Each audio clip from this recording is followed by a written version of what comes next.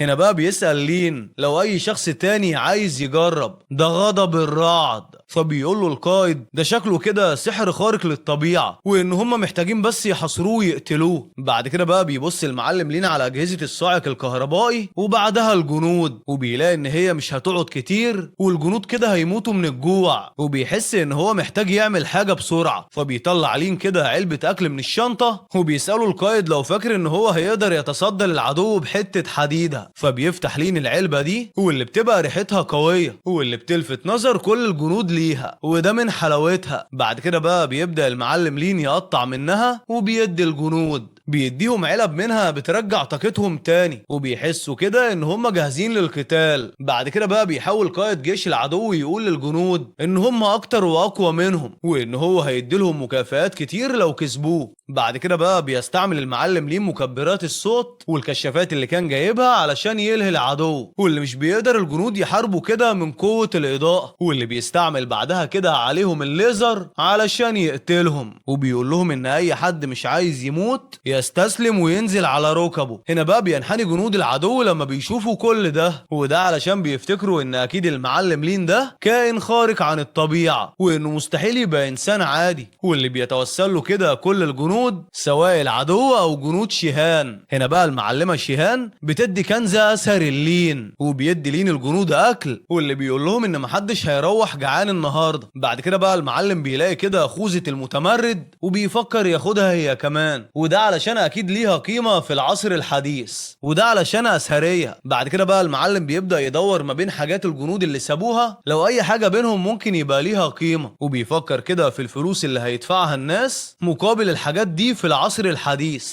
بعد كده بقى بيرجع المعلم لين للعالم بتاعه ومعاه كل الغنائم دي، واللي بيلاقي كده ان معداش غير ساعة واحدة بس وده عن وقت ما ساب المكان، واللي بيمسك كده حجر كريم واللي كان موجود في وسط الغنائم. المعلم بينبهر من لونه وبيقول انه ممكن يبيعه في مزاد وهيكسب في المقابل فلوس كتيرة، ومش بيصدق ان ديت هدية عطتها له شيهان بعفوية، وديت تعتبر كنز بالنسبة للناس في العصر الحديث يعني يحلم بيها ناس كتير. بعد كده بيروح المعلم لين يبيع الكنوز اللي جات له دي. هنا بقى بيسألوا المدير عن المكان اللي بيجيب منه كل الحاجات دي ولو كان لها مقبرة قديمة، فبيقول له لين ان كل ده ما يخصوش في حاجة. بعد كده بقى بيمشي المعلم لين بعد ما بياخد 50 مليون. بعد كده وفي مكان ما بنشوف تشيانجو وهو بيكلم المحامي بتاعه ده واللي بيطلب منه كده يتشقلب ويعرف لين فجأة كده بقى بيجيب فلوس منين، اللي يخليه فجأة كده يدفع كل الفلوس اللي كان مديون بيها، وخصوصا كمان انه سمع انه بيشتري المؤن دي بكميات كبيرة وانه عايز يتأكد انه ما يقدرش يشتري حبة قمح واحدة. بعد كده وعند المصنع بتاع لين بنشوف واحد من العمال بيعرفوا ان الموردين اللي بياخدوا منهم كلهم رافضين كده فجأة بشكل مفاجئ، رافضين يبعتوا اي منتجات وطالبين ان احنا ندفع بيدفع 3 اضعاف. بعد كده بقى المعلم تشيانج بيتصل على لين وبيقول انه اكيد شاف اللي حصل، وبيعرفه ان ده بس تمن اهانته ليه، وانه حتى لو دلوقتي عنده فلوس فهو ما يقدرش يشتري بيها اي موارد، وكل العمال اللي معاه هيموتوا من الجوع. وبيتريق على لين وبيقول له انه ممكن يشتري المصنع بتاعه ده مقابل $1 وده كخردة معدنية. بعد كده بيروح المعلم لين لتشيانج شخصيا علشان يتفاهم معاه، واللي بيفضل تشيانج كده بيقول له يوقع على عقد بيع المصنع، وانه كده بيعمل معاه جميله اساسا. بعد كده بتيجي كي تجري بسرعه وهي داخله مكتب تشيانج وبتحذر لين انه يوافق على عروضهم، وبتقول للين ان هي كلمت 3 موردين من مدن تانية. فالمعلم لين بيشكرها على لطفها معاه وبيعرفها ان هو مش حابب ان عيله كي تتدخل في الموضوع ده اساسا. فبتقول له كي ان شكله كده مجنون، هو مش ملاحظ ان الطرق المحليه اتقفلت تماما، يعني لو ملاش اي مصادر تانية يستورد منها كده المصنع بتاعه هيعلن افلاسه. فبيقول لها لين ان هو مش حابب يستعملها علشان مكاسب مؤقته، وان هو محتاج يظهر قوته اللي بجد ويخلي الذئاب اللي زي تشيانج دي تنحني وتخاف. بعد كده بقى بيروح المعلم لين وبيقعد في مكتبه وبيعمل كده مكالمه لشخص مهم، واللي بيقول له انه عايز صفقه شراء انتاج الدقيق في المقاطعه كلها ل3 سنين قدام. فبيساله الراجل لو متاكد من اللي هو بيقوله ده، خصوصا ان ده مخزون فلكي وان هو محتاج يدفع الفلوس كلها بالكامل. واللي بالفعل هنا بيبعت لين الفلوس قبل حتى ما يقفل المكالمه. هنا بقى بيقول له الراجل ان هو هيطلب من القسم القانوني يجهز العقد فورا، والقمح بتاع المقاطعه كلها بقى بتاعه خلاص. بعد كده بيعدي لين من قدام تشيانج واللي بتجيله مكالمه مفاجاه كده بتعرفه ان سعر الدقيق عالي فجاه، وبيسالوه يعملوا ايه. فبيقول لهم المعلم تشيانج هم عاملين الدوشه دي كلها ليه، وانه واضح كده انه مقلب من لين. ولكن بتفضل تيجي مكالمات لتشيانج بتاكد الموضوع وانه فعلا مش مقلب من لين. وبيقول لين لتشيانج بس ايه رايك في الحركه دي؟ اشتريت مصادر القمح كلها علشان تبقى المصانع بتاعتك دي ملهاش اي لازمه زيها زي الخرده. وبيبقى المعلم تشيانج مش مصدق اللي بيحصل له، وبيسال لين هو جاب الفلوس دي كلها منين ولو هو شغال تبع السيد تشاو.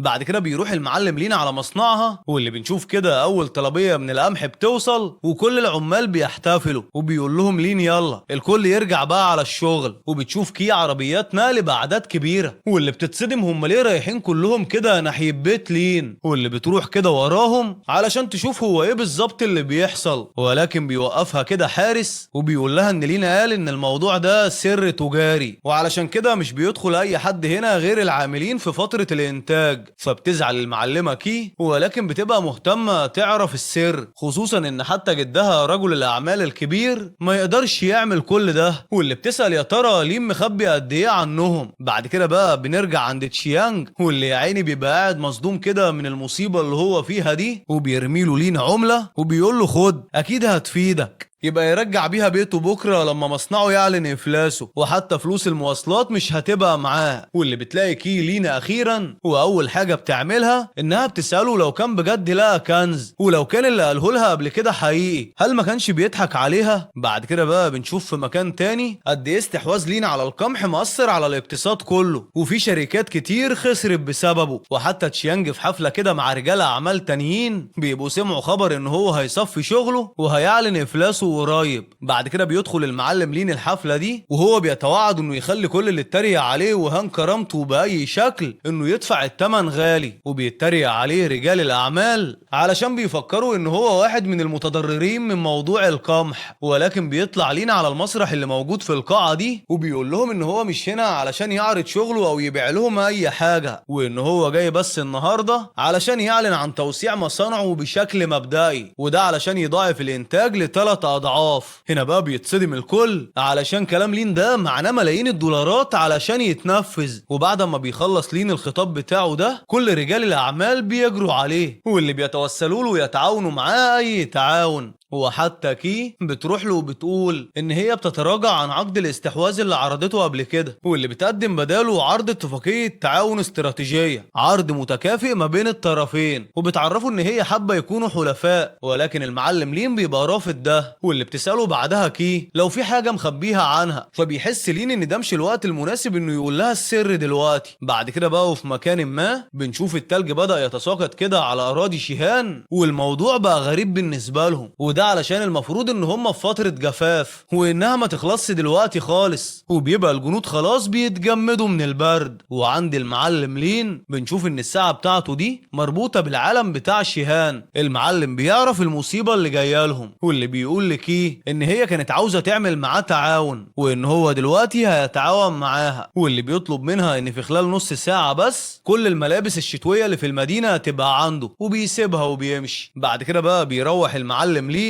واللي بيدخل من البوابة كده وبيقابل شيهان. بس المعلم بيشوف كده ان في عواصف رملية مش ثلجية، يعني مش زي ما كان متخيل، وبيامر لين شيهان ان هي تاخد رجالتها ويدخلوا الكهف ده يحتموا فيه، وهو هيروح يجيب التعزيزات ويرجع خلال ساعة. بعد كده بيروح المعلم لين يجهز كده شوية معدات حاجات هتفيدهم، وبيرجع البوابة، ولكن الحمل بيبقى تقيل المرة دي عن كل مرة، وبيبقى تشين حاسس كده كأن عظمه هيتكسر. بعد كده بيدخل المعلم لين اخيرا، واللي بيلاقي ان شيهان في معركة تانية، وبيتدخل بسرعة بالجهاز بتاعه ده، واللي بيرعب العدو بيخلي الكل يجري. بعد كده بقى بتسأل شيهان لو الجهاز بتاعه ده ينفع في استخراج المية من الارض، وده بما انه حفار. فبيقول لها المعلم لين ان هي اداة حفر ابار عميقة، وطبعا يقدر. بعد كده بقى بيبدأ المعلم لين في عملية استخراج المياه، وبيبقى العدو مراقب كل ده وقاعدين يتريقوا عليهم، واللي بيقول ان هو مستحيل يقدر يخرج مية من تحت الارض،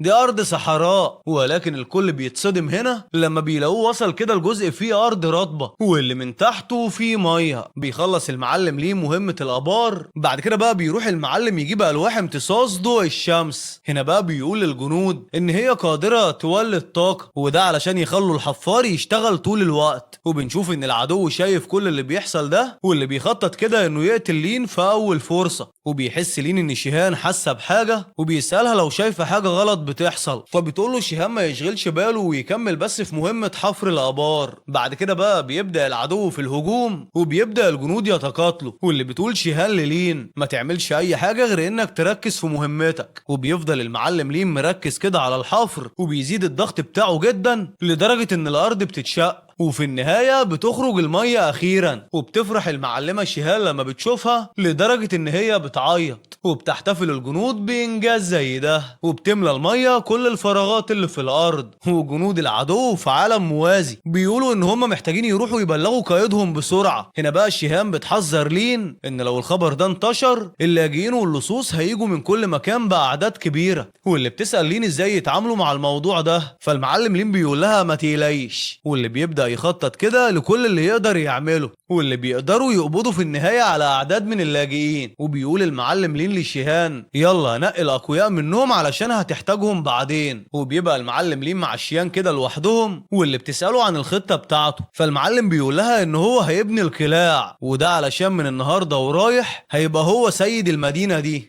واللي بيبدأ لين كده يعمر المدينة، وبيستعمل معرفته علشان يزرع، وده باستخدام المية المستخرجة من الأرض. وبنشوف المعلمة شيهان بتعمل للين ملابس، وبتقول له إن اللبس ده أحسن من اللي هو كان جايبه من عالمهم. فالمعلم لين بيقول لها إن هو بس عايز يشوف الهدايا اللي جهزتها له بكرة. أيوة يا معلم، مصلحتي مصلحتي. بعد كده بقى بيجي اليوم اللي بعده، وبيروح المعلم لين مع شيهان، واللي بيلاقيها مجهزة كده أعداد كبيرة جدا من الصناديق، واللي مليانة كنوز، ومعظمها حاجات ملهاش اي قيمة للدرجة في عالمهم. ولكن هي بتلاحظ ان لين بيحبها جدا، وبيفضل المعلم لين يشوف الكنوز واحدة واحدة لحد ما بيجي لهم جندي كده وبيقول لهم ان العاصمة بعتت مندوب يتحقق من موضوع استخراج المياه، وان ده موضوع غير مصرح بيه. وبيوصل المشرف العسكري عند بوابة المدينة، واللي بتقابله صاحبتنا كده وبتقول له ان هو لو جاي يطلب مية فهو مرحب بيه، انما لو جاي يعمل مشاكل فما يلومهاش على اللي هتعمله. وبتقدر المعلمة في النهاية توصل مع المندوب لحل، وبيسيبهم في حالهم. بعد كده بقى بنشوف المعلم لين، واللي بيحول المدينة بالكامل لحاجة جاية كده من العالم الحديث، واللي بيعمل أسوار حوالين المدينة متينة جدا. وبيقول لين إنه بيعمل مدينة وهيسميها جيوكسو، وهيبقى هو سيدها وهي القائد العظيم. ده حتى المعلم لين كمان بيركب كده كاميرات مراقبة، وبيلاحظ إن حد بيحاول يدخل المدينة في نص الليل، وبيقدر يحمي المدينة بشكل كويس. واللي طبعا بيقدم الكل الاحترام للين، وبيشكروه على حماية المدينة. المدينة. وبيقرر لين ان هو محتاج يرجع لعالمه تاني، وكفاية قوي الوقت اللي هو قضاه هنا الفترة اللي فاتت. واللي هنا بتديله شيهان مخططات فنية وبتقوله ان هي بتتمنى يلاقي حد في العالم بتاعه يقدر يقدرها كويس. فالمعلم لين بيقول لها ما تقلقش، وبيودعها كده وبيعرفها انه راجع تاني. واللي مش بيلحق لين يرجع العالم بتاعه ثواني بس، وبيلاقي المصايب بتنزل على دماغه. وبيجيله موظف وبيقول له ان السيد تشاو بيهدده، وانه لو ما سددش الكارد بتاعه فالمصنع بتاعه هيتم رهنه. فبيقول لين للموظف ما تشغلش بالك، وان هو هيضاعف الفلوس وهيرميها في وشه بكره. بعد كده بيروح المعلم لين يقعد في مكتبه، واللي بتجيله مكالمه من كي، واللي بتقول له انه هيبقى في حفل جمع تبرعات خيري في المدينه ومحتاجين حد يحضر لمكان فاضي، وبتعرفه ان تشاو هيبقى حاضر برضك. فبيوافق المعلم لين ان هو يروح. واللي بتقول له كي ما ينساش بقى يلبس الحته اللي على الحبل، لان ده حفل مهم جدا وهي عايزاه يبقى شكله ابن ناس جنبها. بعد كده بقى بيروح المعلم لين علشان يبيع المخطوطه اللي معاه للمدير، وبيفضل المدير نص ساعه كده يبص فيها. فالمعلم لين بيقول له ما تخلصني يا عمنا، انا عندي حاجات تانية اعملها، وكمان هو معاه مخطوطات تانية لسه، ولو سعر اللي معاه رخيص ياخدها ويعملها مفرش ترابيزه احسن. فبيقول له المدير ان شكله مجنون، وان المخطوطه دي تعمل قلق جامد في عالم جمع المقتنيات، واللي بيطلب منه كده يبقى موجود في حفل تقييمها، واللي بيوعده ان اسمه هيتردد في كل انحاء المحلات اللي بتبيع حاجات زي دي. بعد كده بيروح المعلم لين يبيع المخطوطة دي بسعر عالي جدا، ولكن الشخص اللي بيشتريها منه مش بيبقى متضايق خالص، واللي بيطلب منه لو معاه حاجة زي كده تاني يبيعها له فورا. وبيتشهر الموضوع بجد وبينتشر في كل حتة في البلد، واللي بيبقى على كل لسان وكل الناس بتتكلم عنه. بعد كده بقى في مكان ما بنشوف المعلم تشاو بيخطط كده للي هيعمله في لين علشان بيلعب معاه بالشكل ده في منطقته، واللي بيبعت ناس تراقبه علشان تعرف هو بيعمل ايه بالظبط. واللي بيقول له واحد ان لين كان بيختفي في الفترة الأخيرة وبيرجع فجأة بعد أيام، وفجأة بيبقى عنده مبالغ كبيرة من الفلوس باسمه. فبيقول له تشاو انه هيرتب لحضور شخصيات مهمة جدا في حفل العشاء، وهو هيتشقلب ويعمل اي حاجة علشان يخلي لين يحس بالعار قدام الأقوياء اللي بجد. بعد كده بقى بنشوف ان المعلم لين رجع المدينة القديمة تاني، واللي دلوقتي كده شكلها اختلف 180 درجة، واللي بقت متعمرة وكلها اسواق شكلها كده يا ابن ناس. وكمان المعلم معاه موارد جديدة ليهم، لا ده كمان جايب ازازة برفان لشيهان كهدية، واللي مش بيبقى سايب حد يحاول يقتحم المدينة او يعمل قلق فيها، كأنها كده اكتر مكان مثالي على الارض. بعد كده بيرجع بعدها للعالم بتاعه وبيكلم كي وبتقول له ما تنساش حفلة النهاردة. وبيبقى المعلم لين عايز يبهر كل اللي موجودين في الحفلة دي، وبيحس كده ان مفيش اي حاجة من اللي عنده مبهرة كفاية. فبيرجع تاني عند شيهان، واللي بيطلب منها اي كنوز وطنية من الدرجة الاولى.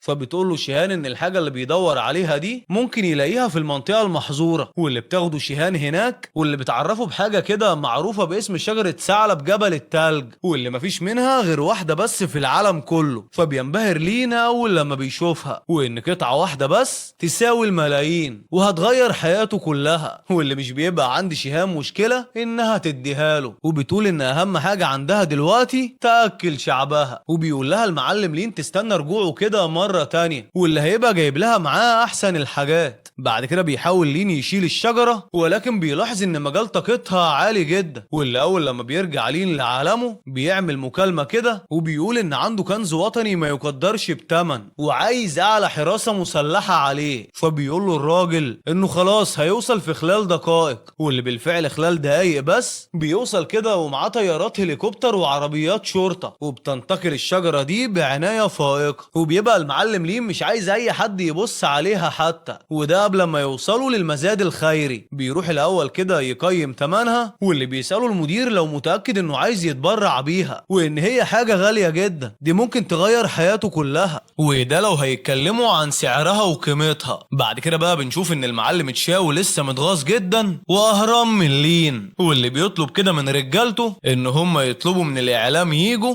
علشان يصوروا لحظة دخول لين للمزاد. المزاد، واللي اكيد هتبقى محرجة جدا، واللي هو كده كده اكيد هيجيب حاجة فيك معاه، وده علشان يخلي منظره وحش قدام الكل. بعد كده بيتقابل لين وكي قبل المزاد، وبتروح المعلمة كي تجري وبتقول له ما يفكرش يروح للمزاد، وان تشاو مجهز له مقلب ومصر يحرجه قدام الكل. فالمعلم لين بيقول لها ما تقلقيش وما تشغلش بالها، بس كي بتقول له ان تشاو جايب ماسة زرقاء وحاجة نادرة جدا وقيمتها عالية. فالمعلم لين بيقول لها ما تبقيش عبيطة بقى وتشوف العرض اللي هيحصل بكرة. بعد كده بقى بيروح الاتنين بعد ما بيشتروا كده لبس للمزاد، وده علشان يكونوا في احسن حالهم. بعد كده بنروح للمزاد بالليل، واللي بنشوف انه عامل ضجة كبيرة واعداد كبيرة جدا من الاعلام حاضرة، وده علشان يصوروا الحدث. وبيفكر الكل كده يتريق على لين، وبيقولوا ان بياع دي زيه حاضر حفلة كبيرة زي ديت ليه. بعد كده بقى بتبدأ المنتجات بتاعة المزاد تطلع، واللي بيطلع الاول كده الماسة بتاعة تشاو، وبينبهر الكل بيها، وبيتريق تشاو على لين وبيقول له يلا اما نشوف بقى انت جايب لنا ايه، اكيد انت جايب حاجة ملهاش اي قيمة زيك. بعد كده بيشيل المعلم لين الستارة عن الشجرة دي، وهنا بيتصدم الكل وان المعلم لين جايب حاجة قيمة جدا، بس بيبدأ كده مجموعة منهم يشككوا فيه، واللي بيقولوا ان هي واضحة جدا ان هي مش بجد، يعني مش حقيقية،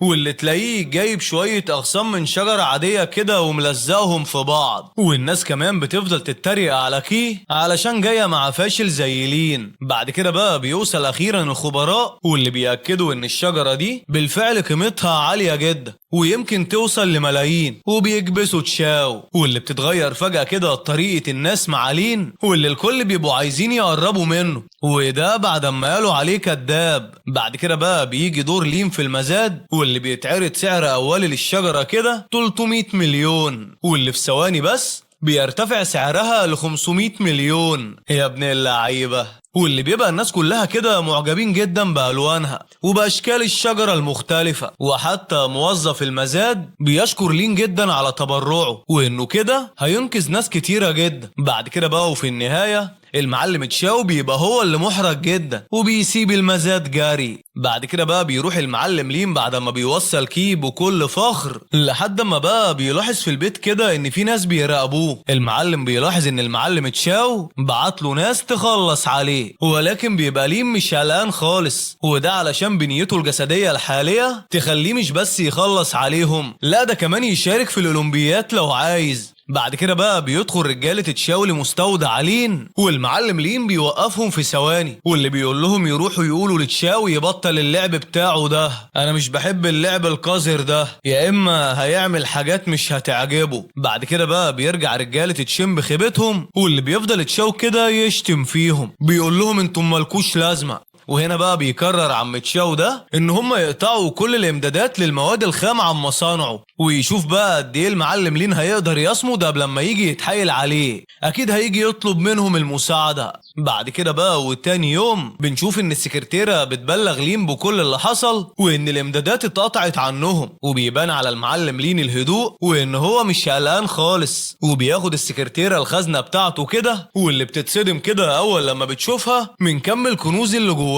بعد كده بقى بيتصل لين على خبير المقتنيات، وبتتصل كمان كي عليه، واللي بتقوله ان عصابة سيد التنين سمعت عن التبرع بتاعه، ودي عصابة تهريب عابرة للحدود وما بترحمش. هنا بقى بيبقى المعلم لين مش عارف ليه كل المشاكل دي بتنزل عليه بالشكل ده، لا وكمان فوق كل ده بتتصل عليه شيهان، واللي بتقوله ان في جيش عدده كبير بيحاول يخلص على مدينتهم، واللي بتطلب مساعدته. فالمعلم لين بيقول لها استنيني. بعد كده بقى بيروح المعلم لين بسرعة للبوابة علشان يشوف الوضع عند شيهان عامل ازاي، واللي بيبدأ كده يطلب أسلحة من كل نوع علشان يساعدها في الحرب، واللي بيبان انه متراقب كويس، بس بيستغرب اللي بيراقبوه انه بيشتري ليه كم الأسلحة دي. بيسألوا نفسهم يا ترى بيعمل ايه بكل ده. بعد كده بقى بيدخل اللي بيراقبوا لين للمستودع، واللي بيحاولوا كده يقتلوه بالرصاص، بس المعلم لين بيستعمل السيوف والأسلحة القديمة وبيقدر يخلص عليهم. بعد كده بقى بيروح للبوابة، واللي بيقول للسكرتيرة قبل ما يمشي ان هو لو مرجعش فإدارة المصنع دي كلها تروح لكي. بعد كده بقى بيروح المعلم لين لشيهان، واللي بتبقى خلاص على حافة الموت. بيجي المعلم لين كده بيوقف العدو بسرعة وبيرميه بعيد، وبياخد بعدها جيش شيهان، واللي بيبدأ كده يجهزهم بالموارد والأسلحة اللي جابها، وبيبدأ يساعد شيهان ويعلمها ازاي تستخدم الأسلحة دي، واللي مش بتبقى شيهان مصدقة، مستغربة ان ممكن بشري يعمل أسلحة بالقوة دي، واللي طبعا كده بتقدر تخلص على جنود العدو بكل سهولة، وده علشان ما يجوش جنبهم حاجة في الأسلحة. وبيقول لها المعلم لين ان هي تستهدف الاحصنه والدروع، واللي بتشكره شيهان على كل اللي عمله علشانها ده. فالمعلم لين بيقول لها ان هو وعدها من الاول ان هو يحمي المدينه. بعد كده بيروح المعلم لين بعدها، واللي بيطلع طيارات آلية كده فيها كاميرات، وده علشان يقدر يشوف كل اماكن العدو. وبيلاحظ لين ان هم بيحاولوا يقسموا قواتهم، بيحاولوا يحاصروهم، واللي بيطلب كده من شيهان تبعت رامين السهام لأراضي مرتفعة، وهيحاول هو يشتت انتباههم قبل حتى ما يهجموا. بعد كده بقى بيبدأ جيش العدو يجري كده ناحية أسوار المدينة، وبيبقى في شخص كده قاعد بيصرخ عمال بيشتمهم كده، واللي بيقول تشيل لين ان هو عايز الراجل ده يبقى أول واحد يخلصوا عليه. وبيبدأ القتال ما بين الجيشين، وبيقع جنود العدو واحد ورا التاني، وده بسبب الأسلحة المتطورة، واللي الكل هنا بقى بيتصدموا، واللي ازاي ممكن جيش شيهان قادر يحاربهم من على بعد أمتار بالشكل ده.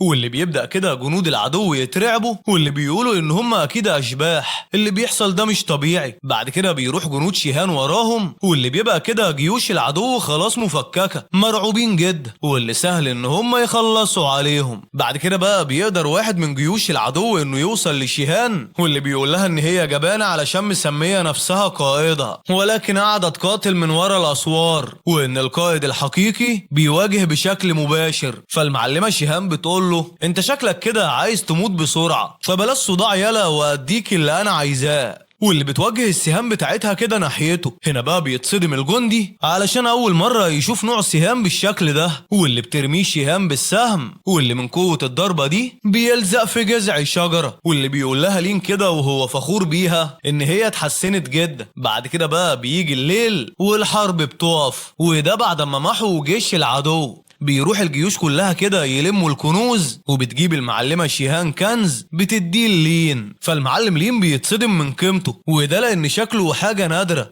لان ده بيبقى زهرة لوتس ثلجية من الدرجة الاولى، واللي عمرها 1000 سنة، واللي تعتبر منقرضة في الزمن بتاعه ده. فبتضحك شيهان على حماسه ده، واللي بتقوله انه يقدر ياخد الصندوق كله، يلا لو عايزه خده. فالمعلم لين بيقول لها ان علبة كاملة منه قيمتها اعلى حتى من الذهب، وبيوعد لين شيهان انه بمجرد ما يستعمل فلوس الزهرة دي هيطور الأسلحة بتاعتهم وهيرجع تاني بمعدات جديدة. بعد كده بقى بيرجع المعلم لين من تاني كده للعالم بتاعه، واللي أول حاجة بتجيله مكالمة من كي، واللي بتقوله إن جدها بيموت، والدكتورة قال لها إن مفيش أي أمل إن هم يقدروا ينقذوه. فالمعلم لين ما بيضيعش وقت، وبيروح لها بسرعة، وبيقول لها ما تقلقش، وإن هو معاه حاجة تقدر تنقذ جدها. فبتتصدم كي بالسرعة اللي لين جه بيها، وبتقول له إن مستحيل جدها يفضل عايش لليلة كمان. فالمعلم لين بيقول لها ثقي فيا، واللي بيطلب منها كده توديه لكبير الصيادلة. فبيجري المعلم لين على الصيدلي ده، واللي بيبقى شايف إنه خلاص مفيش اي امل. فبيفتح صندوق الزهور اللي معاه، واللي بيبقى مقتنع جدا ان هي العلاج، ومش بيتكلم الصيدلي، بس الناس اللي حواليهم بتفضل تتريق مستغربين من اللي لين بيعمله. بعد كده بقى بيبدأ المعلم لين يغلي الزهور دي، واللي بتقول كي ان ريحتها بس بتخليها كده تحس ان كل التعب من جسمها راح، وانها معجزة. وبيركز الصيدلي في المستخلص اللي خارج من الزهرة دي، ومش بيبقى مصدق ان هي مع لين، وده علشان المستخلص ده منقرض من سنين. واللي هنا بيأمر الدكتور المساعدين يجهزوا الغرفة المعقمة بسرعة، وده علشان ينقذ الجد. وبيروح له كده افراد العيله، واللي بيعرضوا عليه اي تمن يطلبه حتى لو اسهم في الشركه. فالمعلم لين بيقول لهم انه انقذ الجد بس علشان كي، يعني مش اكتر من كده، وانه مش عايز فلوس ولا محتاجها اساسا. بعد كده بقى بيصحى الجد في النهايه من التعب ده، وبيسال كي عن اللي حصل. فبتحكي له كي، وبيقول لين لكي ان الاعشاب دي تعتبر ضاره بس في مكان تاني، واللي لو قدر يجمع اكبر قدر منها هيخلي كل الاغنياء يتوسلوا له علشان يشتروا منه الادويه. بعد كده بقى بيعدي كام يوم، وبنشوف تأثير الدواء الإيجابي على الجد، وإنه بقى حاسس كده كأنه صغر ل20 سنة. واللي بيروح للين وبيقول له إنه مش عارف يرد له الجميل ده إزاي، بس بيعرض عليه كل موارد العيلة تبقى تحت أمره، تبقى متاحة ليه في أي وقت يحتاجها. بعد كده بقى بيرجع المعلم لين لمصنعه، واللي بتبلغوا السكرتيرة ان هم تفوقوا على ارباح السنة اللي فاتت. فالمعلم لين بيقول لها تبلغ كل الموظفين ان مجال الشركة هيتغير وهيبقى مركز لصناعة الأدوية الحيوية الأكبر في العالم. بعد كده بقى بنشوف التجديدات اللي بيشتغل عليها المعلم لين في المصنع. وكمان لما بيروح لعالم شيهان بنشوف انه مهتم جدا يزرع الاعشاب ديت هناك، وبيعرف شيهان باهميتها. بعد كده بقى بيسمع تشاو عن الخبر ده وان المعلم لين غير نشاطه، واللي بيقرر كده يبلغ الضرايب عنه، واللي بيوعد انه يخلي لين يندم. وبالفعل كده مش بتاخد ادارة الضرايب وقت، واللي بتروح للين وهم مصرين يقفلوا له المصنع، ولكن المعلم لين بيبقى مشغول كده في حتة تانية مع جنود العالم القديم، واللي بيروح لشيهان كده وهو مجهز لها دروع فولاذية قوية وكمان أسلحة جديدة، وبيراقب جنود العدو وهم بيحاولوا يضربوا جنود شيهان، ولكن الدروع دي بتبقى قوية جدا ومش بتأثر ضربات العدو بأي شكل، وبيكسب جيش شيهان في النهاية. بعد كده بقى بيقول المعلم لين لشيهان إن بسبب الأعشاب الطبية بتاعتهم دي هو قادر يمولهم دايما يا ابن النصحة. بعد كده بقى بيجي الليل وبيبقى المعلم لين قاعد لوحده كده شغال، وبتدخل عليه المعلمة شيهان وبتقول له ان شعبها بيعاني وعايزين يرجعوا اراضيهم المفقودة، عايزين ينقذوا الناس من معاناتهم. فبيقول لها المعلم لين ان الخطوة دي كبيرة ومش سهلة ولكن برضك هيفكر فيها. بعد كده بقى بنرجع عند لين في المصنع، واللي بيبقى دلوقتي مركز بس على المجال الطبي، وفي نفس الوقت ملغاش خطوط الانتاج التانية زي النودلز وغيره، الحاجات اللي بيحبها الجيش. واللي بيقول ان وجود مصنع النودلز ده مهم جدا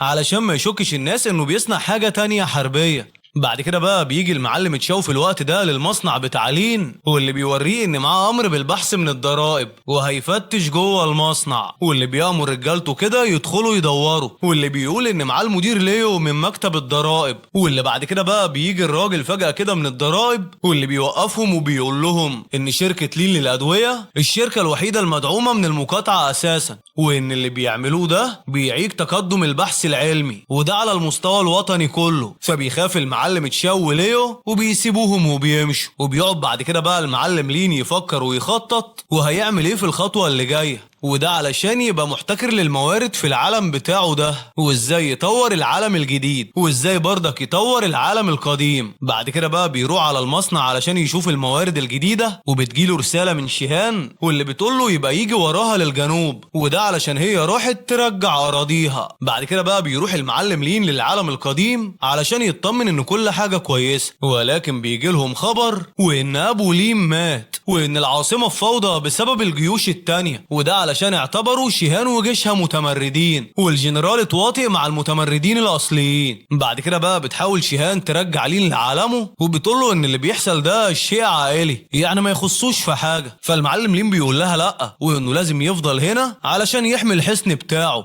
وبيفضل المعلم لين يشجع الجيش بتاع شيهان ان هو يحمي الحصن والمدينة. وبعد كده ولما بيرجع لين للعالم بتاعه بيطلب معدات اكتر واللي بيرجع بيها لجيش شيهان، وبيبقى المعلم بقى عامل لهم كده نظام نقاط واللي عليه مكافآت، وقتل العدو الواحد ب10 نقاط. هنا بقى بيفضل الجنود كده يحاربوا بكل حماسة. وفي العالم الحديث بتقول السكرتيرة لين ان هم التدفق المالي بتاعهم عالي جدا، يعني معاهم فلوس كفاية يشتروا نص منطقة تجارية. وبيقول المعلم لين ان الفلوس دي مجرد رقم وان هم عايزين يسيطروا على موارد العالم. بعد كده بقى بنشوف المعلم لين ازاي بيحرك العالمين دول في نفس الوقت، وبيشارك في الحرب وإدارة للمصنع. يا ابن اللعيبة. اللاو كمان بيرجع بهدية جديدة، فبيقول له علماء مصنعه ان في طاقة مستقرة قوية جدا بتزيد 100 ضعف القوة النووية. فبيسأل المعلم لين لو يقدر يحولها لطاقة تركيب صوامع صاروخية في المدينة. المعلم بيقول لك كده شكل تجارته ما بين العالمين هتبقى احسن واحسن. المعلم يا جدعان عايز يدخل صواريخ للعالم القديم. بيمسك لين الحجر الخام في ايديه وبيقولك انه مش هيقدر بس يسيطر على صناعة الادوية، لا ده كمان هيسيطر على كل الصناعات الحديثة. بعد كده بقى بتيجي المعلمة كي بتقطع افكاره وبتقوله ان في شخص بيتحقق بشكل سري في الخامات الارجوانية اللي بيعمل ابحاث عليها. فالمعلم لين بيقول لها خليهم يدوروا، وان كل ما عددهم زاد كل ما حسوا باليأس حماسة اكتر. بعد كده بقى بيحس المعلم لين ان مصير العالمين بيعتمد عليه، وانه بالرغم من انه حمل ثقيل ولكن يستحق. بعد كده بقى بيشوف علماء شركة لين ان الخام بيزيد 100 ضعف طاقته عن البطاريات، طاقة عالية جدا. واللي بيسألوا العالم ما هو لا معجزة زي ديت فين، فبيقول له لين المصدر مش مهم، والمهم ان حاجة زي دي اكيد هتقدر تغير المشهد الحديث للطاقة بشكل جذري. بعد كده بقى بنشوف المعلم لين بعدها كده في اجتماع مع رجال الاعمال، واللي بيقول لهم بدل ما تحاولوا تقمعوني فكروا ازاي تنجوا من عاصفة الطاقة اللي جاية، ويخلوا بالهم ان المناجم بتاعتهم دلوقتي بقت ملهاش اي لازمة، وما يبقوش اغبياء ويتعاونوا معاه احسن. بعد كده بقى بيرجع المعلم لين لمصنعه، وبيفتكر كده ان بقاله 3 ايام ما راحش لشيهان، وبيلاحظ كده وهو واقف عند بوابة النقل الآني ان هي بتتحرك بعنف. المعلم بيحس ان في حاجة غلط، فبيروح كده المعلم لين وبيلاقي ان المدينة متدمرة تماما وجثث الجنود في كل مكان. فبيروح كده على جندي متصاب وبيسأله ايه اللي حصل، فبيقول له الجندي انه حصل في القصر والامبراطور العجوز سابهم، والامير الاول قاد قواته بقاعة تشينج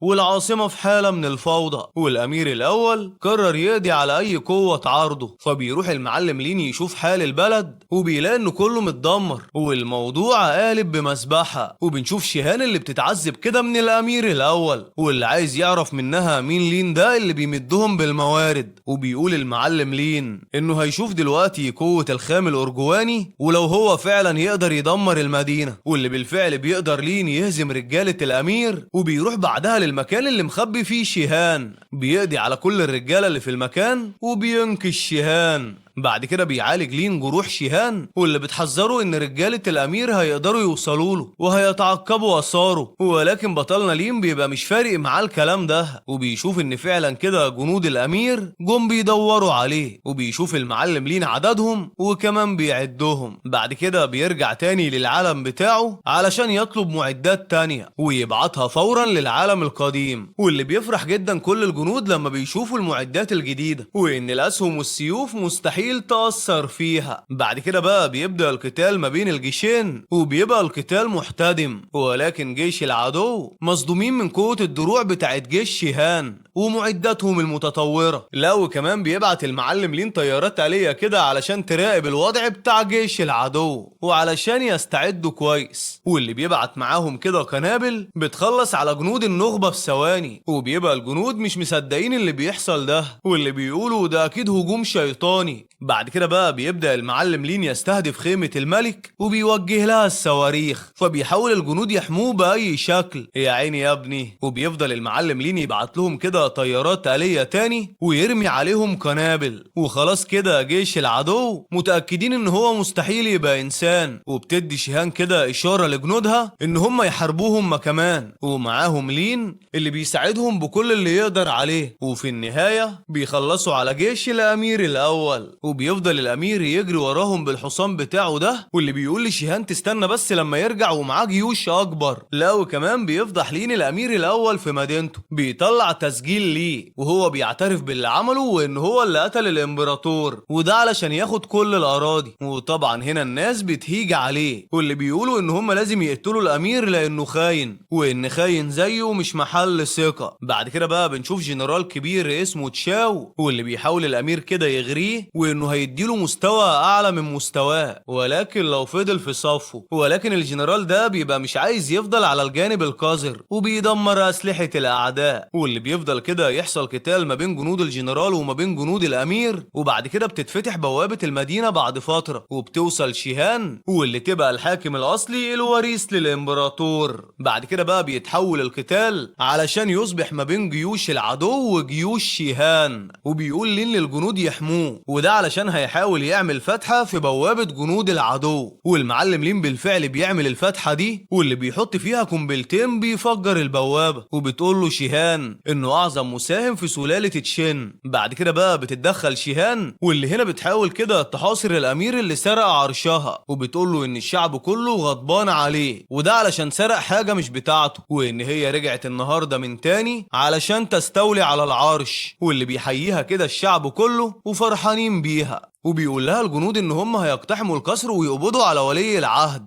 الامير الخاين. بعد كده بقى بيجي جيش الامير واللي بيقول لشيهان ان هي متواطئه مع السحرة، كل ده علشان تدمر بوابه المدينه وانها ما تفكرش حتى ان هي هتقدر تعدي من هنا. بعد كده بقى بيرفع المعلم لين عليه البندقيه واللي بيقول له شكلك عايز تموت يالا، وانا بقى هحقق لك امنيتك، وبيضربه بالنار. بعد كده بقى بتجري شيهان باقصى سرعتها ناحيه القصر، فبيحاول المعلم لين يهديها شويه وبيقول لها ان هم محتاجينهم ناجين، يعني مش جثث منتشره في كل مكان. وبتقول له شيهان ان عنده حق وان هي محتاجه من الامير يعترف بجرايمه. وبيشوفوا الاتنين الامير طالع فجاه كده من القصر، والمعلم باين عليه انه استعمل نوع من انواع السحر الاسود، وده علشان يقدر يهزمهم. وبتاثر طاقه السحر الاسود دي على التكنولوجيا الحديثه، وده بسبب مجال الطاقه القوي، واللي بيبقى مصدوم عن نوعية السحر اللي عمله الأمير وإنه مش مستاهل كل ده. وبتقول شيهان للين يلا اهرب من هنا وإن اللي جاي ده يفوق قدراته. فالمعلم لين بيقول لها إنه عايز يعترف لها بحاجة وما تقلقش وإن هو هيقدر يخلص على الأمير. بعد كده بقى بنشوف المعلم لين اللي راح للأمير ومعاه شيهان واللي سأله لو فاكر إنه هيقدر ينجو لو فضل مستخبي هنا، واللي الأمير بيقول له وقتها إن لو عنده الشجاعة الكافية يروح يحرق القصر ده. فبتقول له شيهان بس كده انا اللي هحقق لك امنيتك، وبتطلع كده قنبله من اللي معاها وبتفجر بيها القصر، واللي بتبان ان هي قنبله دخان. وده لما الامير بيبقى مش عارف يشوف اي حاجه من دخانها وبيطلب من جنوده المساعده. بعد كده بقى بيتدخل جنود شيهان علشان يخلصوا على جنود الامير، وبيبقى المعلم لين شايف ان الامير كده خلاص يعتبر ميت. وبتروح له شيهان واللي بتقول له يلا استسلم خلاص وان اي حاجة هيعملها مش هيبقى ليها اي لازمة. فبيحاول الامير كده يقاوم وبيقول لها ان هو ولي العهد وان ليه الحق يبقى هنا. فبتقول له شيهان ان هي مش هتسيبه يموت بالسهولة دي وهتعذبه زي ما عذبها طول الفترة اللي فاتت. وبيقع الامير على الارض متصاب، واللي بتقول له شيهان ان خلاص عهده انتهى وبتأمر الحرس ياخدوه من هنا. واللي بيسأل كده الامير قبل ما يمشي لو فعلا لين ده جاي من العصر الحديث زي ما الكل بيقول عنه. فبيقول له المعلم لين ياه انت لسه فاكر ان كائن سماوي ولا حتى شيطان جبلي؟ ايه يا ابن الهبل ده؟ وبيبقى الامير مش مصدق ان في انسان عادي يقدر يعمل كل ده،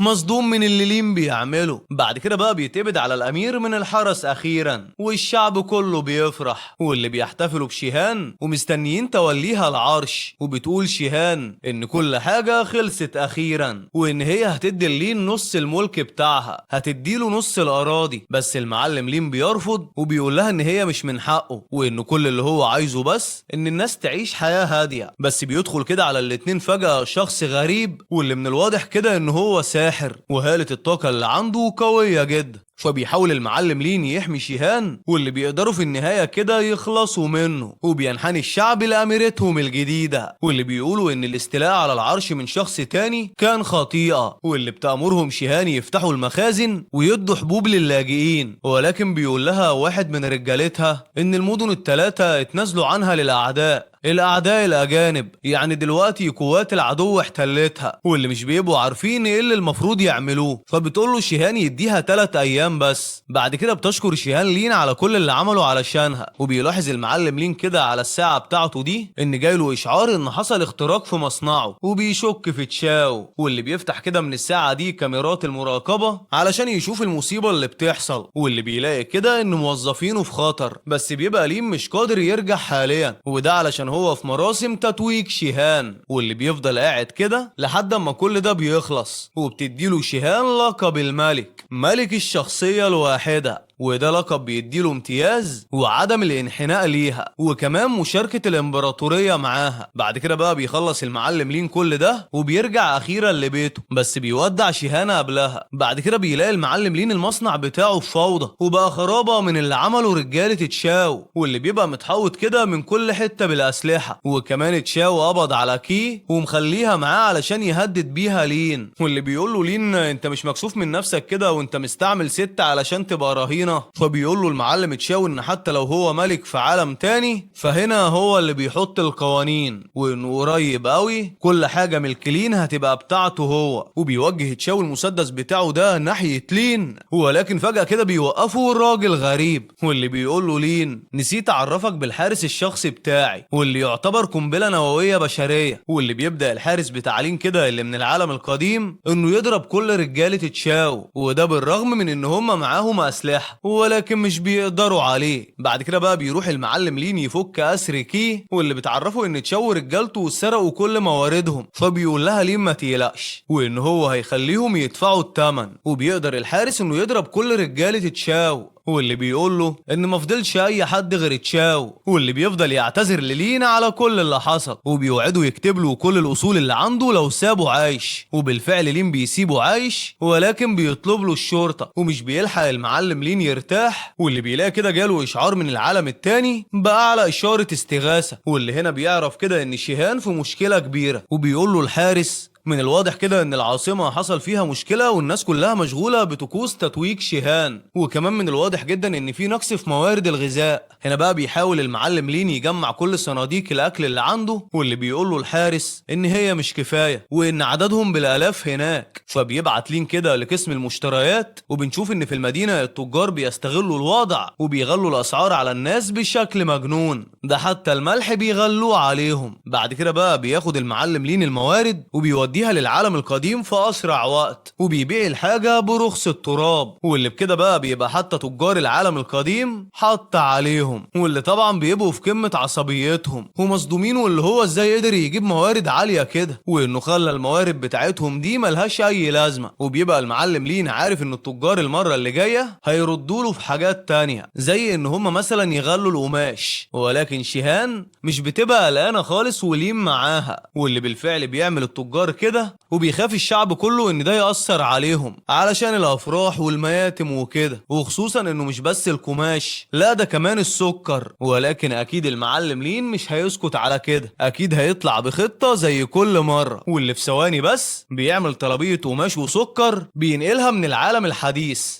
يا ابن اللعيبه يا جامد، واللي بيشتري الناس بكميات، وده طبعا شيء بيعصب التجار جدا، وده علشان مش بس سرق منهم الزباين لا ده كمان جودة منتجات لينا احسن بكتير. وكمان المعلمة شيهان بتلغي الضرايب اللي على الملح والسكر، وده بعد ما بقوا متوفرين بكثرة. بعد كده بقى بنشوف في مكان تاني ان في ناس بتخطط لاغتيال لين وشيهان عايزين يموتوهم، واللي بيقولوا ان عدد اتباعهم قليل وهيقدروا يخلصوا عليهم حتى لو معاهم تكنولوجيا احسن. ولكن المعلم لين ما بيبقاش نايم على ودانه، واللي بيبقى كده محضر لهم مصيادة، بيجهز الجيش بتاعه واللي معاهم احسن المعدات، وده علشان يتعقبوا دخول اي شخص، وكمان بيكهربوا الاسوار. بعد كده بقى بيقرب جيش المعارضين لسور القصر ولكن بيتكهربوا كلهم، واللي بيقدر جيش لين بكل سهولة ان هو يضربهم وبيأسرهم هم والقائد اللي معاهم. هنا بقى بيفضل القائد يعيط ويتوسل لشيهان، واللي بيقول انه ما كانش يقصد يغلي على الناس كده ولكن كان خايف بس من المجاعات اللي حصلت قبل كده، وعلشان كده كان بيأمن نفسه مش اكتر. بعد كده بقى بيدخل المعلم لين واللي معاه اوراق المحاسبة وبيوريها للقائد ده علشان يقول له ان اللي بيقوله ده كلام فاضي، وده بعد ما دخل لين نظام المحاسبة للعالم القديم. المعلم بقى يحسب كل اللي خارج واللي داخل من منتجات وفلوس كل حاجة، يعني كده بقى بيتعرض القائد ده للإذلال العلني، يلا تستاهل، بيتفضح قدام المدينة كلها، وده لأنه كان بيستغل الناس. بعد كده بقى بيرجع المعلم لين للعالم الحديث واللي بيلاقي هناك مصيبة مستنياه. المعلم تشاو بيعلن الحرب على لين بشكل علني، بيقولها صريحة كده في الإعلام، وكل ده علشان عايز إحداثيات العالم التاني ده وعايز يعرف كل حاجة عنه. وبيقطع تشاو عن شركات لين المية والكهرباء، بيقطع مصادر الطاقة كلها، وده علشان يبقى تحت رحمته. ولكن المعلم تشاو ما بيبقاش عارف ان لين عامل حسابه لده وعنده قمر صناعي خاص بيه، وبيكلم كي واللي بيقول لها تخلي بالها من مسؤولية الشركات في غيابه وتفعل خطة الطوارئ فورا وتنقل كل الاصول لحساب خارجي. واللي بيتفتح الباب فجأة كده على لين وبيدخل منه رجالة تشاو واللي بيحاولوا كده يخلصوا عليه، بس بيقدر لين يخلص عليهم الاول، واللي بتروح له كي تاني كده علشان تحذره ان عائلة تشاو بتحاول تقضي عليه وما بقتش مهتمة بحاجة تانية ولا حتى الفلوس. وحتى المعلم تشاو بيكلم لين واللي بيقول له يلا استسلم ياض احسن لك، وان هو مش هيقدر يعمل اي حاجة من غير الوقود. فبتحاول المعلمة كي تساعد لين بان هي بتعرض عليه يسافر لبلد تانية، فبيقول لها المعلم لين ان هو مش محتاج يعمل حاجة زي كده، وبياخدها كده لغرفة سرية وبيوريها الوقود اللي اكتشفه في العالم التاني، وبيعرفها ان بالرغم من ان حاجة زي دي مش موجودة في العالم الحديث ولكن قوتها كفاية علشان تعمل تفاعل نووي. بعد كده بقى بيجي رجالة تشاو تاني يوم علشان يقولوا لين ان هم جاهزين ياخدوا المصنع بتاعه دلوقتي، وده بعد ما بقى ملوش اي لازمة كأنهم بيعملوا معاه جميلة مثلا. ولكن المعلم لين بيعرفهم ان هو خلاص لقى مصدر طاقة تاني، واللي بيبقى تشاو قلبه هيقف من الخبر ده. بعد كده بقى بنشوف عالم طاقة واقف مع المعلم لين واللي بيتكلموا عن الخام الجديد، وبيقول له العالم ده ان عمره ما شاف حاجة زي كده قبل كده ولا مرة في السنين اللي قضاها بيدرس الطاقة. وبيتصدم العالم اكتر واكتر كل ما بيشوف طاقة الخام القوية جدا واللي تقدر حتى تزود الطيارات بالطاقة لفترة طويلة، وده بس بقطعة صغيرة جدا منها. بعد كده المعلم لين بيقرر كده يشتغل مع الحكومة علشان يبقى ماشي في السليم، واللي بيجي الجيش يحمي مصانعه واللي بيعتبرها كده بقت منطقة عسكرية، وده علشان يحموا الخام واللي في نفس الوقت بيتقبض على تشاو بسبب عمايله دي، وان هو كان بيستغل المال العام لمصالحه الشخصية، وانه كمان تواطأ مع تكتلات اجنبية علشان يسرق تقنيات الطاقة السرية. بعد كده بقى بيقف المعلم لين بره المبنى اللي بيحصل فيه كل ده وهو بيراقب المعلم بشماتة. هنا بقى بيلاحظ لين ان في حاجة غريبة فجأة كده بتحصل في طاقة الانتقال، وده عن طريق الجهاز اللي معاه. بيبقى المعلم لين خايف لا يكون حصل حاجة فجأة كده، فبيجري بسرعة وبيركب عربيته، وده علشان يروح لمكان البوابة، وبيحذر المدير انه ما يخليش اي شخص يقرب لبوابة الانتقال الآني دي، محدش يقرب تحت اي ظرف. بعد كده بقى بنشوف في الاخبار تاني يوم ان مصنع لين بقى نقطة امداد للطاقة بشكل رسمي، وده على المستوى الوطني. اما بقى بقية عيلة تشاو فواحد ورا التاني كده بيخسروا شغلهم، واللي بيتقبض كده عليهم علشان ما كانوش بيشتغلوا شغل نظيف، واللي بيعلن مجموعة تشاو افلاسها كده بشكل رسمي. ولما المعلم تشاو بيشوف كل الكلام ده طبعا ما بيسكتش، واللي بيصرف اخر شوية فلوس معاه علشان يشتري بيها معدات يهاجم بيها لين، واللي بيحاول واحد من القناصين اللي بعتهم تشاو كده لين يضربه برصاصة، ولكن بيبقى لين معاه تشانج العجوز واللي بيقدر يمسك الرصاصة دي بإيديه، واللي هنا بقى بيصدم كل رجالة تشاو وبينط من الشباك علشان يشوف اللي بيحصل ومين اللي بيضايقه سيده. المعلم بيبدأ يخلص عليهم كده واحد واحد، وبيبقى تشاو خلاص بقى مهووس بانه يخلص على لين بأي طريقة، حتى بعد ما خلص كل فلوسه علشان يخلص عليه وما قدرش برضك. بس هنا بيجيب ناس اجانب واللي هو يمكن يقدروا عليه، ولكن برضك بيتصدموا من قدرات تشانج،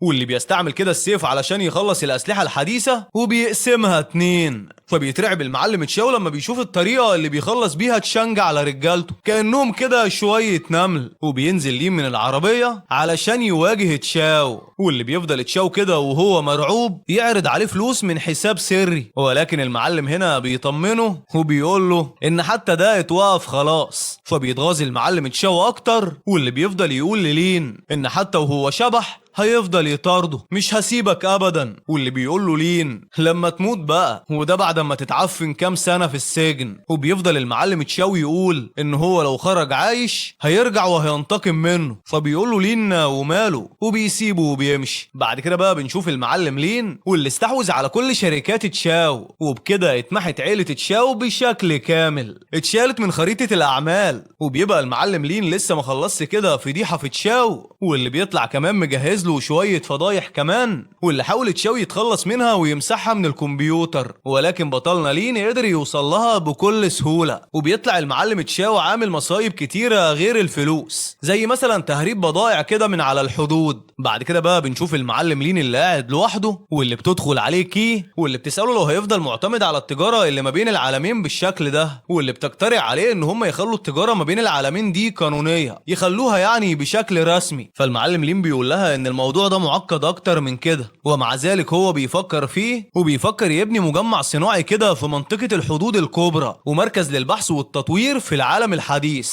واللي بيحصل تبادل كده بشكل مزمن ما بين العالمين ويقدر الاتنين يتطوروا بشكل دائم. بعد كده بقى المعلم لين بيقرر ان اول حاجه محتاج يعملها هو انه يعمل فريق قادر ينتقل ما بين العالمين، وده علشان يقدر ينفذ خطته. واللي بيبدا لين يعمل طريق كده ما بين العالمين، وده عن طريق البوابه، واللي بتدخل الطرق دي كل الموارد للعالم القديم، كل الموارد اللي ممكن يحتاجوها. والعالم القديم ده بيجي منه كنوز واثار، وهنا بيحس المعلم لين بنجاح كبير، وده بعد ما بقى قادر يوازن ما بين العالمين وسيطر عليهم تجاريا بالشكل ده. بعد كده بقى بنشوف ان المعلم لين موجود كده في حفله مع كي، واللي قاعدين بيعيشوا كده احسن ايام حياتهم، رومانسيه بقى وحركات وكده. بعد كده بقى بيقاطعهم دخول جندي من العالم القديم، واللي بيوصل رساله لين وبيعرفوا ان العاصمه متحاصره. ده حتى شيهان بتكلمه شخصيا، بتقول له يلا لازم تيجي بسرعه، يا اما كل اللي بيعمله ده هيروح ومش هيبقى له لازمه. هنا بقى بنشوف المعلم لين واللي بيعمل كل اللي يقدر عليه علشان يجهز المعدات والجيوش لشيهان. والاميره شيهان في عالمها بتقف كده وبتقود الجيش، واللي بتقول ان هي مش هتسيب اي حد يقرب من ارضها وهتحميها بروحها. بعد كده بقى بيتدخل المعلم لين، واللي بيجي كده في الوقت ده وبيقول لهم مين اللي اتجرأ يلمس البيت بتاعتي. وبعد كده بقى بيروح مع شيهان علشان يوريها المعدات الجديده اللي جابها، واللي المره دي بقى بتبقى اجهزه لتصنيع الاسلحه الحديديه، واللي بتشتغل ما شاء الله بكفاءه عاليه. هنا بقى المعلم لين بيقول لشيهان ان هو هيضمن لها ان كل جيشها هيشيل اسلحه عاليه زي دي. وفي الوقت ده بيوصل لشيهان كده من قائد الجيش العدو رساله، واللي بيبان على المرسال بتاعها البهدله، تعبان جدا. وبيبقى القائد ده بيهدد شيهان ان هي تتنازل عن العرش، وده علشان محاربته مش هتفيد باي حاجه، وواضح جدا مين الكسبان. فالمعلم لين بيقول لها ما تعصبيش نفسك، وان هي هتقضي عليهم كلهم طول ما مصانع الصلب ديت شغاله، طول ما احنا بنعمل اسلحه لجيشك. فبتطمن شيهان شويه. بعد كده بقى بنعرف ان جيش العدو بيحاول بكل الطرق القذره يضعف شيهان، لدرجه ان هو بيحرق مخازن القمح، واللي بيقترح كده واحد من رجالتها ان هم ياخدوا من المدن المجاوره بما ان هم في ازمه. هنا بقى بيجي المعلم لين واللي بيقول لك ان مفيش اي داعي لكل ده، وان هو هيضاعف كميه الحبوب دي بكل بساطه. واللي بالفعل بيبدا المعلم لين يجيب حبوب علشان شعب الشيهاني يزرعها، وكمان سماد، واللي بيبدأ الشعب في الزراعة. ولما بيطلع المحصول ده بيفرحوا جدا من جودته العالية، حاجة كده ما شافوش زيها قبل كده. وبتقول شيهان ان هي اكيد هتتغلب على العدو بالشكل ده. فالمعلم لين بيقول لها ايوه عندك حق، وكمان فوق وجود كل الموارد دي اكيد جنود العدو هتظهر الاستسلام في وقت قصير جدا. وكمان بتنزل المعلمة شيهان كده مرسوم وبتوزع اكل الناس، وبتقول ان اي عيلة فيها فرد متطوع في الجيش هيتعفوا من الضرائب لمدة 3 سنوات، وهياخدوا كمان موارد من الاكل بشكل دائم. اما جيش العدو فاللي بيفضل كده محاصر المدينة، مع ان الجنود خلاص بينهاروا من قلة الموارد، واللي بيبقوا في حالة من الغضب. وده لما بيعرفوا ان المدينة اللي هم محاصرينها اصلا بتاكل احسن منهم، وهم هيموتوا من الجوع. واللي بتفضل شيهان تخلي رجالتها يطبخوا اكل اكتر واكتر ويوزعوه على الجيش، وده علشان جيش العدو يشم ريحته من بره اسوار المدينة. وكمان علشان ما يسيبش المعلم لين الدنيا سايبة كده، بيبدأ ياخد باله من الفلاحين بشكل أكبر، واللي بيعمل عليهم قوانين صارمة، واللي تخليهم يقدموا إحصائياتهم بشكل صحيح، يا إما هيبقى فيه عواقب وخيمة. هنا بقى بيبدأ المعلم لين يدور على الناس اللي في المدينة، أي حد يقدر يشتغل في المحاسبة، وأي حد يقدر يشتغل في تصنيع الأسلحة. المعلم بيعمل نظام كامل للمدينة دي، ولا أجدعها مدينة حديثة. وبتقول شيهان إن هي عمرها ما توقعت إن إدارة بلد ممكن تبقى بالسهولة دي. بعد كده بقى بيرجع المعلم لين للعالم الحديث، واول مكالمه بتجيله من كي، واللي بتقوله ان اللي متبقي من عيله تشاو بيحاول يهاجموا مره تانية، وبيجمعوا شويه بلطجيه، وغالبا كده الهدف هيبقى المستودع بتاعه. فبيفعل ليه نظام الحمايه في كل المناطق اللي تخصه. واللي مش بيصدق ان حساله زي عيله تشاو دي وشويه بلطجيه فاكرين ان هم هيعملوا اي حاجه، وبيحس لين ان الموضوع ده ما يستحقش انه يفضل في العالم الحديث،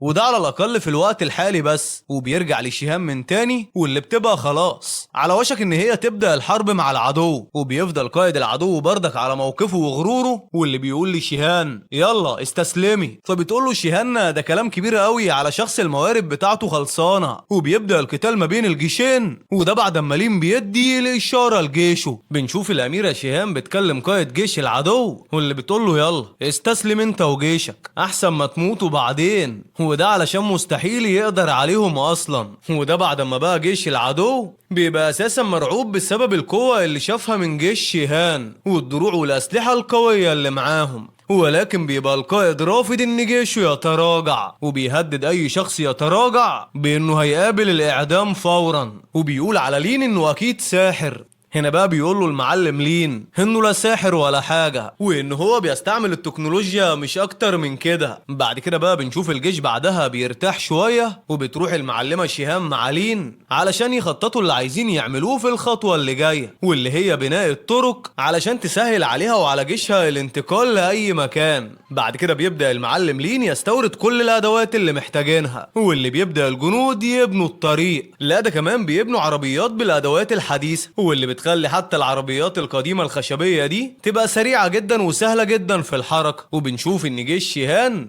قدر يروح بسرعة غير متوقعة لمكان الأعداء، ودي حاجة بتصدمهم طبعا، وده علشان ما كانوش محضرين نفسهم للقتال ولا عاملين حسابهم. هنا بقى بيقلق الجيش وانه مش هيقدر يعمل اي حاجة، فبيستسلموا الجيش شيهان وخلاص، وده علشان يقللوا الخسائر. هنا بقى بتسألهم شيهان عن السبب اللي يخلوهم يعفوا عنهم بالسهولة دي، وده بعد ما يتقبض عليهم، وبتفكرهم ان هم لما كانوا على حدود بلدهم حرقوا المخازن. وبيوافقها المعلم لين الرأي، واللي بيقول لهم ان هم محتاجين يظهروا شوية احترام، وبيوريهم الاتنين كده عقد واللي لو نفذوه هيوافقوا على السلام. فبيلاقي قائد الأعداء إن هم عايزين منهم يفضوا خزائن ممالكهم التلاتة، وبيبقوا مش موافقين، واللي بتقول لهم شيهان أهو ده بقى اللي عندنا، ويا إما تقبلوا يا إما تموتوا. بعد كده بقى بنشوف المعلم لين بعدها بيرجع لعالمه وبيقابل كي، واللي بيتناقشوا في إن هم لازم يستحوذوا على الأسهم بتاعت شركات تشاو قبل أي حد تاني، وده علشان يذلوهم كويس. وبتبقى المعلمة كي قلقانة وإن فلوسهم مش هتكفي، فبياخدها المعلم لين لخزنة واللي مليانة سبائك ذهب، وبيقدر الاتنين يشتروا شركات تشاو في المزاد، بيشتروها بأعلى سعر واللي محدش بيقدر يعلي عليهم. لا ده كمان بيعمل معاهم الإعلام مقابلات، واللي بيسألوا عن مصدر فلوس لين، فالمعلم لين بيقول لهم دي أسرار جوهرية للشركة، والأسرار دي ما ينفعش تطلع بره. بعد كده بقى بيشوف المعلم تشاو الأخبار ودمه بيتحرق،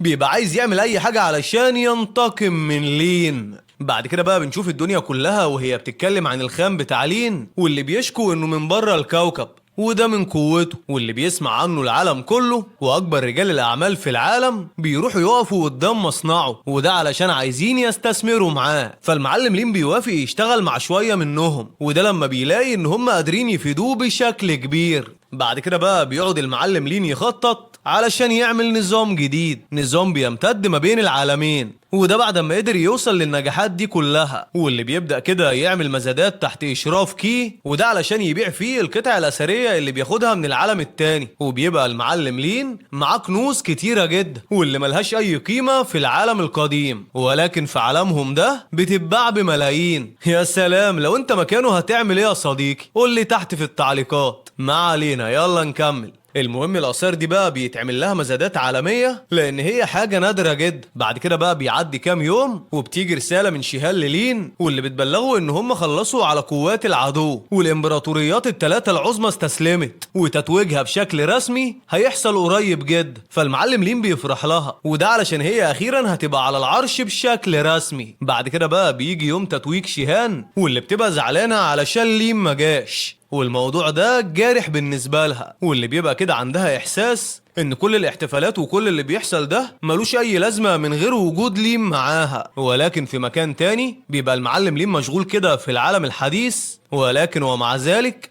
بيبقى مش ناسي شيهان بشكل كامل، واللي بيفضل كده يحضر لها موارد علشان يوديها العالم القديم. ولكن ومع ذلك بيجي وقت تتويج شيهان واللي بتفضل تعيط، وده علشان لين ما جاش، وعلى عكس ما توقعت وانه اكيد هيجي علشانها. ولكن المعلم لين مش بينسى التتويج خالص، وبيجي كده في اللحظة الأخيرة بيقف المعلم جنب شيهان ومش بيضيع لين وقت، وبيرجع للشغل كده مع شيهان وبيقول لها انا عندي افكار جديده. بيقول لها على كل حاجه يقدر يعملها في المدينه، وبيبقى المعلم لين عايز يخلي شكل المدينه قريب للشكل الحديث، عايز يعمل كده على قد ما يقدر. واللي بتقول له شيهان ان هي في الاول كانت بتقلق منه وعلشان حاجات تخص الحكم وكده، انما دلوقتي كل اللي بتفكر فيه هتعمل ايه لما تقابله وهتلبس ايه وهل شكلها هيبقى حلو ولا لا. فالمعلم لين بيقول لها ده بس علشان بقيتي قويه ومشاكلك بقت اقل. بعد كده بقى في مكان ما بنشوف مجموعه بلطجيه واللي بيحضروا مكيده لشيهان، وده في وقت حفل العشاء بكره، واللي بيقول واحد منهم انه تواصل مع اميرات الثلاث دول العظمى اللي شيهان وقعتهم،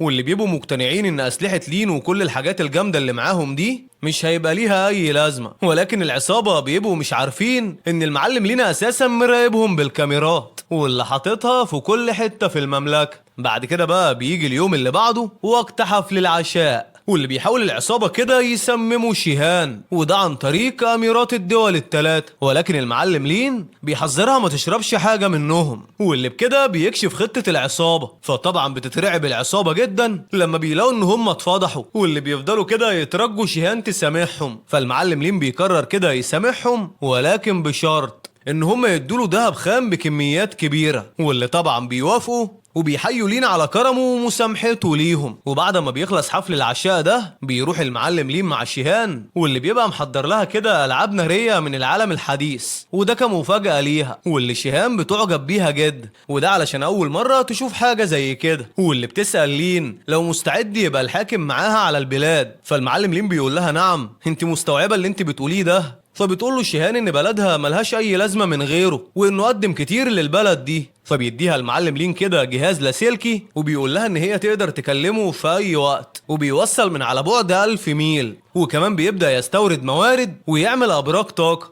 وده علشان اللاسلكي يشتغل في عالمها. بعد كده بقى وفي مكان ما بنشوف عصابات بيقولوا ان اكيد حال الجنوب مش مستقر دلوقتي، وده بسبب الحروب اللي هناك، يعني دلوقتي يقدروا يروحوا ينهبوه. بعد كده بقى بيروح جيوش تاني يوم علشان يحاربوا مدينة شيهان، وبيبقى الجو تلج، وبيبقى شايفين الاعداء ان هي اكيد نقطة في صالحهم، ولكن مش بيبقوا عارفين بقى اجهزة اللاسلكي اللي بقت مع جيش لين، واللي بتسهل عليهم التواصل بشكل كبير. وفي النهاية بقى بيقدر جيش شيهان اللي متزود بكل الأجهزة الحديثة دي إن هم يهزموهم، ومش بينجوا أي حد من الحصار بتاعهم، واللي بيفضل كده القادة بتوعهم دول يتوسلوا للشيهان ولين، بيقولوا لهم أرجوكم سيبونا. بعد كده بقى بنشوف إن المعلم لين مكمل في إنه يبعت آلات حديثة لشيهان أكتر علشان تعمل طرق أكتر من كده، واللي بيقول إن في خلال وقت قصير بس هتبقى القارة كلها متاحة قدام شيهان، وهتقدر تروح مكان ما هي عايزة. وبتبقى المعلمة شيهان معجبة جدا بفكرة الأسمنت دي، واللي بتقدر بيها تبني الطرق، واللي بتسأل لو ممكن بيها تبني أسوار وبيوت. فالمعلم لين بيقول لها أيوة طبعا، وفن العمارة هيشوف تقدم جامد جدا عندكم، وخصوصا الفترة اللي جاية. وكمان بنشوف ازاي فعلا الطرق غيرت جدا من وقت رحلات الجيوش، واللي بقت تاخد أيام بدل الشهور. وبيفرح جدا شعب شيهان بسبب التطور ده، واللي بيحصل كده من كل مكان، ولكن للأسف الأعداء مش بيسيبوهم في حالهم، واللي بيظهر كده عدو جديد مرة تانية، وبيقول قائدهم